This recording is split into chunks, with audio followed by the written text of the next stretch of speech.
बच्चों आज का हमारा टॉपिक है, नया चैप्टर है प्रतिजन, एंटीजन।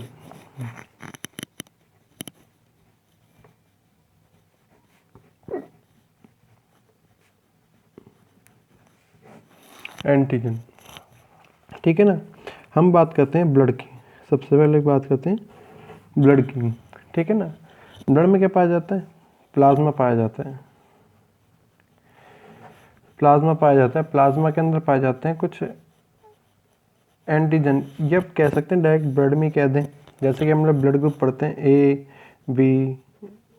बी और ओ। इसमें क्या होता है? एंटीजन क्या होगा? ए होगा, बी में क्या होगा? बी होगा, ए बी में ए बी होगा, ओ में नहीं होगा, किसी भी प्रकार का नील पाया जाता है जो कि, ठीक है ना। तो ये सब क्या कहलाते हैं? आपके प्रतिजन कहलाते हैं। प्रतिजनों के आधार पर ही, एंटीजन के आधार पर ही हमने ब्लड ग्रुप के नाम, ब्लड ग्रुप के क्या किए हुए हैं? नामकरण किया हुआ है। ब्लड ग्रुप का नामकरण किया हुआ है। अब ये एंटीजन का काम क्या हो? अब ये एंटीजन का काम क्या हो, या कह सकते हैं बाहर से कोई रोगाणु। रोगाणु आपको पता ही है, लास्ट के चैप्टर में हम पूरा देखा है डेफिनेशन। पैथोजन, पैथोजन अब ये किसी भी रूप में हो सकता है, कोई भी माइक्रो ऑर्गेनिज्म के रूप में हो सकता है, सूक्ष्म जीव के रूप में हो सकता है, कोई भी टॉक्सिक सब्सटेंस के रूप में हो सकता है, आविष जिसे बोलते हैं, कोई भी हानिकारक पदार्थ के रूप में, ठीक है ना। और कोई भी धूल कण हो सकते हैं, कुछ भी हो सकता है, ठीक है ना, जो कि प्रतिरक्षा तंत्र को, शरीर, मनुष्य के शरीर के, मनुष्य के शरीर के प्रतिरक्षा तंत्र को, प्रतिरक्षा तंत्र को उद्दीपन उद्दीपन देने का कार्य करता है। उद्दीपन देने का क्या करेगा? ये कार्य करेगा। तो इसमें इस प्रकार से क्या क्या कहा हमने? कोई भी बाहर से क्या आया? प्रतिजन आया। बाहर से क्या आया? कोई भी प्रतिजन आया, शरीर, मनुष्य के शरीर में प्रवेश करेगा। प्रवेश करने के बाद क्या करेगा? प्रतिरक्षा तंत्र को उद्दीप्त करने का, एक इम्पल्स देने का काम करेगा, जिसके फलस्वरूप स्टिमुलेशन, कुछ संवेदनाएं या कुछ उत्तर में क्या करेगा? प्रतिरक्षा तंत्र प्रतिरक्षियों के निर्माण की क्रिया को प्रारंभ करेगा। तो इस प्रकार से हम लोग कह सकते हैं प्रतिरक्षी निर्माण की क्रिया को, प्रतिरक्षी निर्माण की क्रिया को कौन स्टार्ट करेगा? डायरेक्ट कह सकते हैं हम लोग प्रतिजन, ठीक है ना। एंटीजन क्या करते हैं? प्रतिरक्षी निर्माण की क्रिया को प्रेरित करने का कार्य करते हैं, ठीक है ना। दूसरी हम लोग डेफिनेशन ये निकाल सकते हैं, ये किसी भी मनुष्य के शरीर में पहले से नहीं होंगे। माइक्रो ऑर्गेनिज्म की बात कर रहे हैं हमने, टॉक्सिक की बात की हमने, कोई भी धूलकण की बात की, ठीक है ना। पहले से नहीं पाए जाएंगे, ठीक है ना।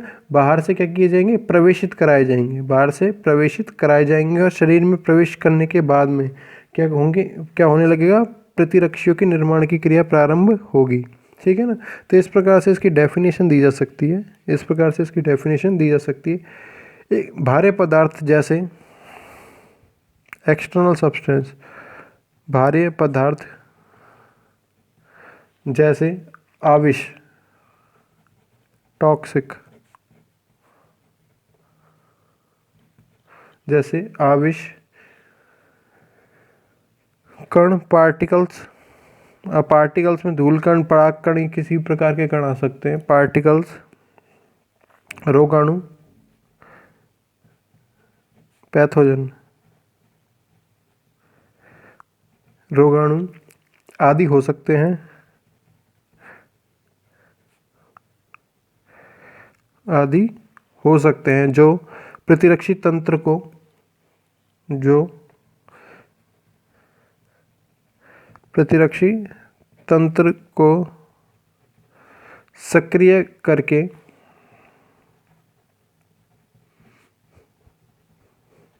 सक्रिय करके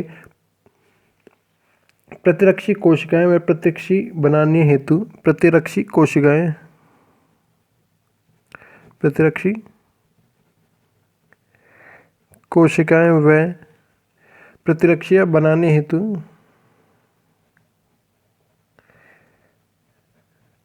बनाने हेतु प्रेरित करते हैं, प्रेरित करते हैं तथा शरीर को तथा शरीर को इनसे मुक्त कराते हैं, मुक्त कराते हैं। ठीक है ना। दूसरी डेफिनेशन और हमने बताया कि ये जंतु के शरीर में नहीं पाए जाएंगे, किंतु प्रवेश कराए जाने पे क्या करेंगे, प्रतिरक्षा को बनाने की क्रिया प्रारंभ करेंगे। ये वे पदार्थ भी हो सकते हैं, ये वे पदार्थ भी हो सकते हैं जो जंतु की देह में नहीं पाए जाते, किंतु नहीं पाए जाते हैं, किंतु उसी की शरीर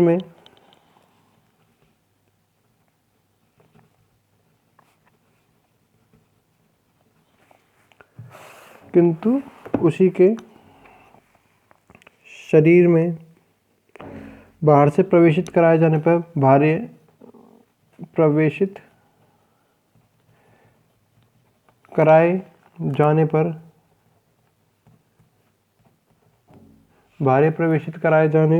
पर उस पदार्थ के प्रति, उस भारे पदार्थ के प्रति प्रतिरक्षीय बनाने लगते हैं, प्रतिरक्षीय बनाने लगते हैं। ठीक है ना। भारे पदार्थ के प्रति क्या बनेगी, प्रतिरक्षीय को बनाने लगेंगे। साथ ही साथ क्या करेंगे, प्रतिरक्षियों के निर्माण की क्रिया को उद्दीपित करने का, स्टिमुलेट करने का काम करेंगे। ये प्रतिरक्षियों के निर्माण को, प्रतिरक्षियों के निर्माण की प्रक्रिया को उद्दीपित करने का कार्य करते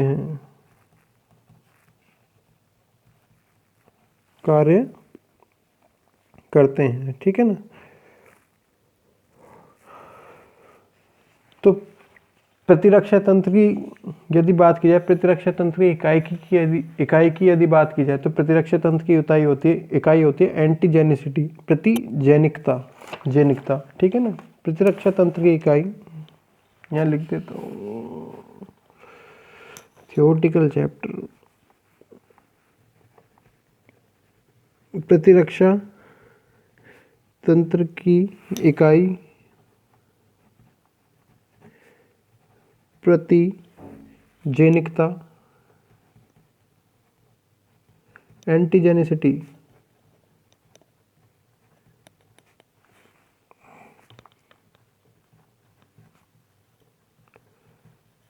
एंटीजेनिसिटी होती है।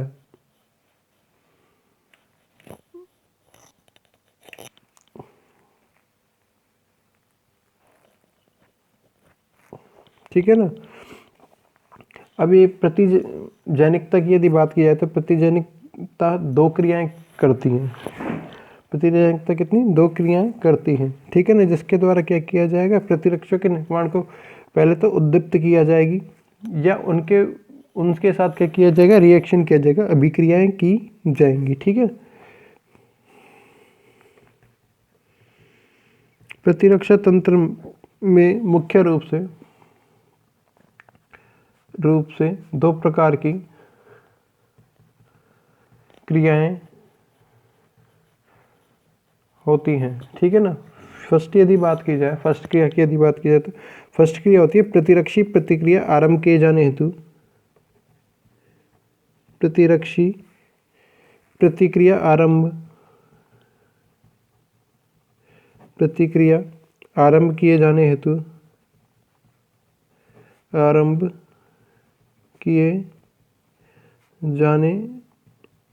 हेतु उद्दीपन का दिया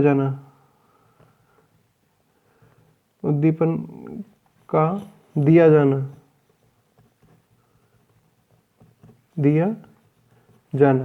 पहले हमने बात की प्रतिरक्षी के लिए क्या को आरंभ करना है, हमें के निर्माण को प्रारंभ करना है, तो क्या किया जाएगा, पहले तो उद्दीपन दिया जाए। पहले तो क्या किया दिया है, उद्दीपन की क्रिया की जाए, फिर प्रतिरक्षी का निर्माण हो जाए तो उसके बाद में उसके साथ क्रियाएं की जाए, अभिक्रियाएं की जाए, रिएक्शन की जाए।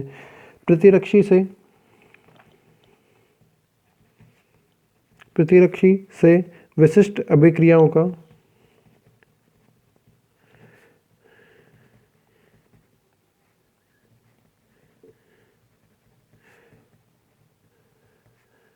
स्पेशल रिएक्टिविटी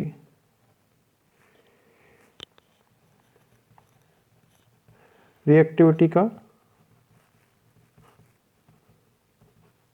होना, ठीक है ना, स्पेशल रिएक्टिविटी का होना।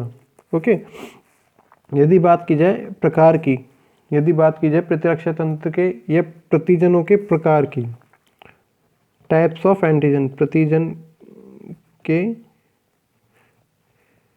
प्रकार,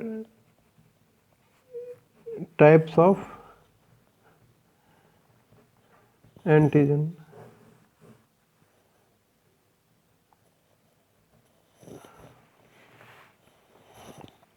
ठीक है ना। तो पहला प्रतिजन होता है इसमें पूर्ण प्रतिजन, कंप्लीट एंटीजन।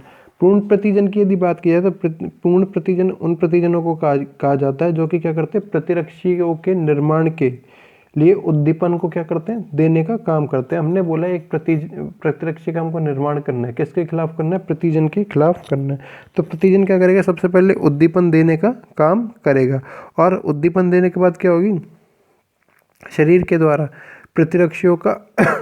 प्रतिरक्षियों का निर्माण होगा। निर्माण होने के बाद में उनके साथ प्रतिजन अभिक्रिया करेंगे। प्रतिजन क्या करेंगे, अभिक्रिया करेंगे। मतलब दोनों काम, फर्स्ट काम भी क्या किया, इन्होंने ही किया, उद्दीपन भी प्रतिजनों ने दिया, और विशिष्ट प्रकार की अभिक्रियाएं भी प्रतिजनों ने ही की प्रतिरक्षियों के साथ। तो इस प्रकार की जो दोनों क्रियाएं हो रही हैं, इस प्रकार के प्रतिजन को हम लोग बोलते हैं पूर्ण प्रतिजन, कंप्लीट एंटीजन। पूर्ण इन दोनों क्रियाओं के ऊपर ही क्या होगा, ये पूरा का पूरा टाइप बेस्ड है। कंप्लीट एंटीजन,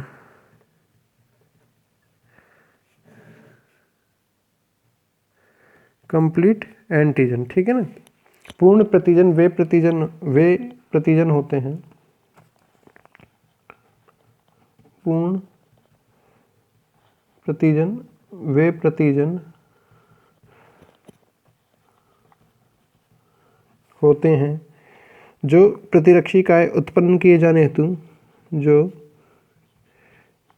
प्रतिरक्षी काय एंटीबॉडी उत्पन्न किए जाने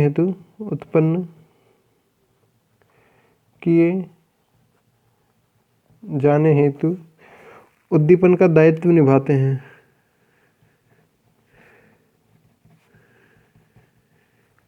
उद्दीपन का दायित्व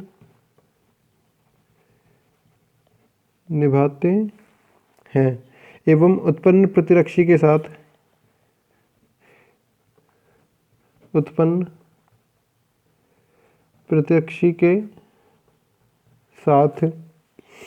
विशिष्ट प्रेक्षण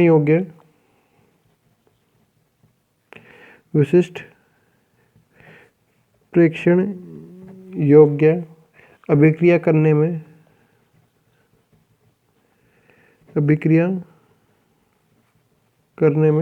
सक्षम होते हैं।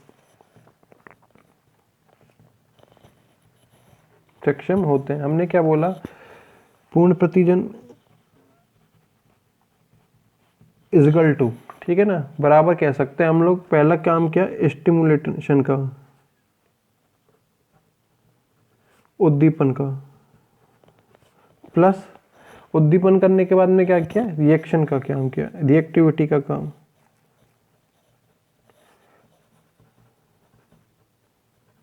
अभिक्रिया की किसके साथ की, इन दोनों के लिए हमने बोला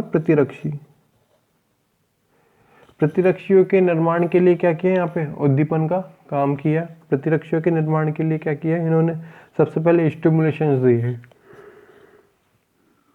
जैसे ही प्रतिरक्षियों का निर्माण हो जाता है, जिसी प्रकार से क्या होगा, प्रतिरक्षियों का निर्माण हो जाएगा, उस तभी क्या करने लग जाएंगे, प्रतिरक्षियों के साथ रिएक्शन करने लग जाएगी। प्रतिरक्षियों के साथ क्या करेगी, रिएक्शन करने लग जाएगी। हमने ऊपर पढ़े थे दो प्रकार की क्रियाएं, ऊपर पढ़ी हमने दो प्रकार की क्रियाएं, पहला था उद्दीपन का दिया जाना, दूसरा था स्पेशल टाइप की रिएक्शंस का होना प्रतिरक्षियों के साथ। तो दोनों प्रकार की क्रियाओं को कर रहा है प्रतिजन, इसीलिए इसको हमने बोला कंप्लीट प्रतिजन या पूर्ण प्रतिजन बोला है। ठीक है ना, बाकी हम लोग देखेंगे नेक्स्ट वीडियो में। Thank you.